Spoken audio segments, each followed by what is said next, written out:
할렐루야. 에스라 말씀, 에스라 5장 함께 나누겠습니다.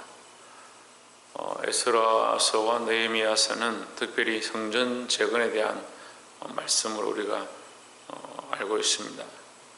성전 재건은 근시적으로는 우리 안에 재건해야 될, 다시 세워야 될 그런 모습이고,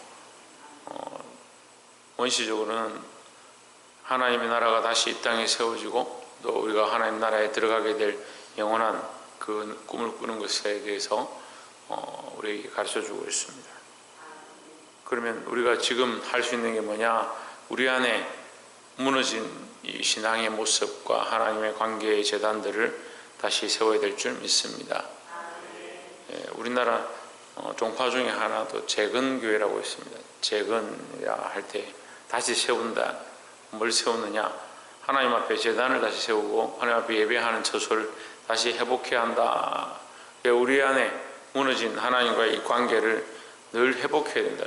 왜냐하면 우리는 연약해서 자꾸 넘어지니까 다시 일어나는 걸 얘기하는 거죠. 다시 하나님 앞에 믿음으로 일어서서 다시 회복되는 것, 그것을 재건이라 하는 겁니다.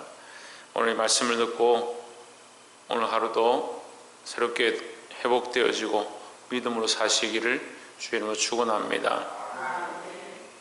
5장 1절에 선지자들 곧 선지자 학개와 이또의 손자 스가랴가 이스라엘 하나님의 이름을 받들어 유다와 예루살렘에 거하는 유다 사람들에게 연하였더니 2절에 예스알디엘의 아들 스룹바벨과 요사닥의 아들 예수아가 일어나 예루살렘 하나님의 전 건축하기를 시작하며 하나님의 선지자들이 함께하여 돕더니 했습니다. 스룹바벨과 이 사람들은 이 고레스의 명령을 받고 이미 그 조서를 들고 와서 건축을 시작했는데, 앞에 사장에서 같이 거기 거하는 사람들이 같이 하자, 우리도 같이 하자 했다가 아니다, 하나님이 저는 우리가 건축할 것이다 이렇게 하니까 거기 거하던 이 왕인들이 이것을 방해하고 못하도록 아닥사스다 왕에게 조서를 보내서 이 행사를 거치게 했습니다. 하지만 이들이 잠잠히 있을 수가 없어서 이제 믿음으로 다시 결단하고 이 성전 건축하기를 시작합니다. 우리가 많은 일들에 있어서 항상 뭘 해야 되냐? 결단을 해야 되는 겁니다. 재건하려면 우리가 살아왔던 삶을 그대로 살고 있으면 재건할 수 있느냐? 어렵다는 거죠. 뭘 해야 됩니까? 결단해야 돼요. 내가 살아왔던 이 삶의 습관을 끊어야 되는 거죠. 우리가 살아왔던 삶의 습관과 걸어왔던 그 길을 끊으면 이제 새롭게 시작되는 거예요. 내 습관을 그대로 가지고 있고 내 죄의 삶을 그대로 가지고 있으면 다시 건축할 수가 없다. 우리가 나태하게 있었던 것, 잘못되어졌던 것들을 끊어내고 다시 하나님 앞에 시작해야 한다라는 겁니다. 그래서 그것을 믿음의 결단이다. 결단은 다시 시작함을 얘기하기도 하는데 뭐가 먼저 돼야 된다고요? 끊어내는 것. 내가 해왔던 것들을 끊어내는 것. 그래서 결단인 거예요. 내가 해왔던 습관을 끊어내어야 다시 시작할 수 있다. 그래서 믿음으로 우리의 삶을 결단하시기를 주의 이름으로 축원합니다. 그 결단하면 습관이 바뀌어지고 내가 행했던, 내가 옳다라고 생각했던 많은 것들을 잘라내게 되어 있다. 그걸 뭐 당장에 하루아침에 다 끊어지지 않더라도 끊기 시작해야 새롭게 시작할 수 있는 거예요. 이 믿음의 결단이 늘 우리 안에 있기를 주의 이름으로 축원합니다. 두 번째 나눌 말씀은 3절에 그때 강서편 총독 다뜨네와 스달 보스네와 그 동료가 다 나와 저에게 이르되 누가 너희를 명하여 이 전을 건축하고 이 성곽을 마치게 하였느냐 했습니다. 자, 이 성전을 다시 건축하니까 다뜨네와 스달 보스네가 거기 하는 관리하는 자들이죠. 와가지고 또 방해를 하는 겁니다. 누가 이렇게 하겠느냐? 너희들 마음대로 왜 하느냐? 그래도 이제 믿음의 결단을 했으니까 죽으면 죽으리라는 각오로 고레스 왕이 우리에게 이걸 시켰습니다. 이렇게 얘기하는 거죠. 그 다뜨네 스달 보스네가 듣고 나 보니까 그래도 왕이 시켰다 하니까, 바사 왕이 시켰다 하니까 함부로 거치게 할 수가 없죠. 그래서 다리오 왕에게, 그때 당시에 이제 다리오가 왕으로 했었는데 다리오 왕에게 조서를 올립니다.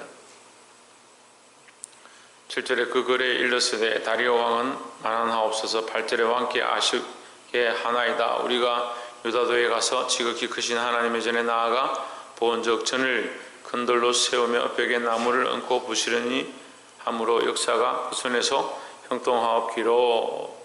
그래서 쓰기는 굉장히 좋겠어요. 왜 좋겠으냐면 그 왕의 명령이라 하니까 자기들이 조금만 잘못 썼다가 이게 자기들이 낭패를 볼 수 있으니까 좋겠습니다. 근데 결국은 이 조서는 10절에 보면 우리가 또 그 두목의 이름을 적어 왕에게 구하고자 하여 이 이름을 물은 적했습니다. 목적이 뭐냐? 이 전을 건축하고 있습니다. 왕의 명령을 따라서 잘하고 있습니다. 이걸 얘기하고자 하는 게 아니고 뭐요? 이 사람들의 이름을 적어서 고발하려고 하는 거죠. 그러니까 세상 사람들 보면요, 이 참 좋게 말하는 것처럼 하고 하지만 결국은 이 핍박을 하고 비난을 하고 다른 사람들을 넘어뜨리는 하는 술책들을 많이 씁니다. 그걸 마귀의 괴계라고 표현하는 사람들이 있죠. 우리가 다 할 수 없지만 이 좋은 목적들을 가지고 하는 경우들이 잘 없습니다. 여기도 보면 자기들이 써내기는 하나님의 크신 하나님의 성전, 그 크신 하나님의 전을, 지극히 크신 하나님의 전을 건축하고 있습니다. 이렇게 말을 하지만 쓰는 목적이 뭐냐? 그 두목들의 이름을 거기 그것을 진행하는 이 스룹바벨과 요사닥과 이 사람들의 이름을 고발하려고 하는 거죠. 11절에 저희가 우리에게 대답하여 이르기를 우리는 천지의 하나님의 종이라 오랜 옛적에 건축되었던 전을 우리가 다시 건축하노라. 이는 본래 이스라엘의 큰 왕이 완전히 건축한 것이더니 했습니다. 자, 다시 건축하노라 이렇게 말하는 겁니다. 이 건축하는 사람들의 고백이 뭐냐? 믿음의 결단을 하고 그들이 우리에게 말하기를 뭐라고 합니까? 다시 건축하노라 하는 겁니다.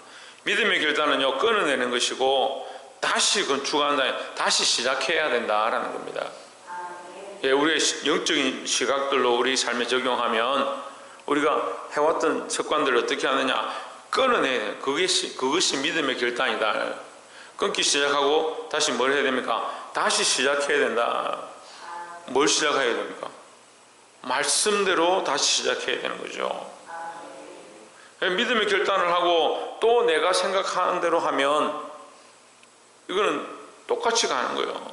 그래서 내가 믿음의 결단을 했으면 살아왔던 삶의 습관과 생각들을 끊어내고 그 다음에 뭘 하느냐? 말씀대로 다시 시작해야 한다라는 겁니다. 근데 다시 시작하는 사람들은 많은데 말씀대로 하지 않는 사람이 많다.